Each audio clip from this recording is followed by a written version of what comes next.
नमस्कार।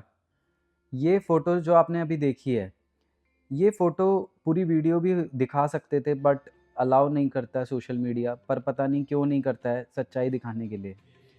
गढ़ी माई मेला नेपाल में लगता है और उसके लिए लगभग लाखों जानवर बिहार से सप्लाई होते हैं नेपाल में और किसी देवता की बलि के लिए चढ़ा दिए जाते हैं।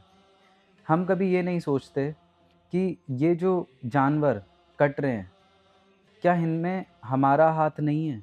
जो पशु ज़्यादातर जो बछड़े होते हैं, गायें, भैंसें ये जो कटती हैं, क्या इनमें हमारा हाथ नहीं होता है?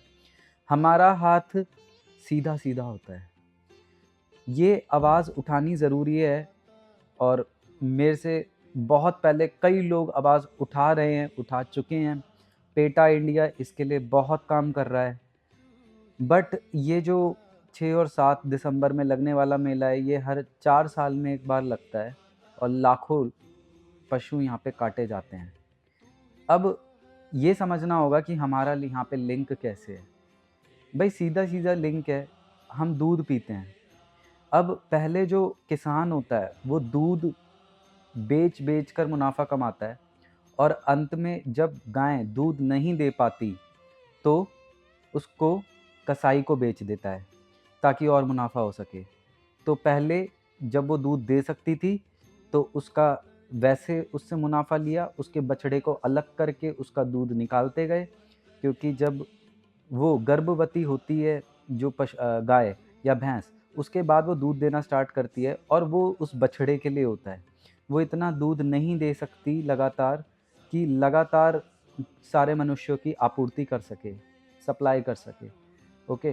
तो उसके बाद वो लगातार उसको आर्टिफ़िशियली प्रेग्नेंट करवाते रहते हैं, जिससे वो दूध देती रहे और अंत में जब वो नहीं दे पाती तो उसे कसाई को बेच देते हैं। तो ये सब्सिडाइज़ करता है हमारा दूध पीना, हमारे जो डेयरी प्रोडक्ट्स, हमारी मिठाइयाँ हैं। और मैं अभी तक एक भी वीडियो नहीं डाली थी पॉल्यूशन को लेके, पॉल्यूशन का किस तरीके से लिंक है, आप खुद समझने की कोशिश करिए। खुद गूगल पे थोड़ा पढ़ने की कोशिश करिए कि जितने भी जानवर काटे जाते हैं, उससे पहले उनको खिलाया-पिलाया जाता है। अब खिलाया-पिलाया जाता है क्योंकि टेस्ट लेना है उसके मांस का। खिलाया-पिलाया जाता है जंगल काट के, ताकि वहाँ पे क्रॉप्स उगाई जा सके और उसको फिर वो क्रॉप खिला के फिर उसका मांस बढ़ाया जा सके और फिर खाया जा सके, ऐसे ही मुर्गों का होता है। तो हम डायरेक्टली ग्लोबल वार्मिंग के भी हम अ, गुनहगार हैं।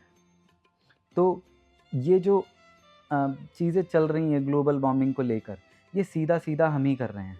और फिर हम जो मुद्दों में फँसे हुए हैं, छोटे-छोटे मुद्दे, और ये हमारे लिए बहुत बड़े हैं, है बहुत छोटे, बट कितने बड़े हैं वो मैं धीरे-धीरे आपको समझाने की कोशिश करूँगा।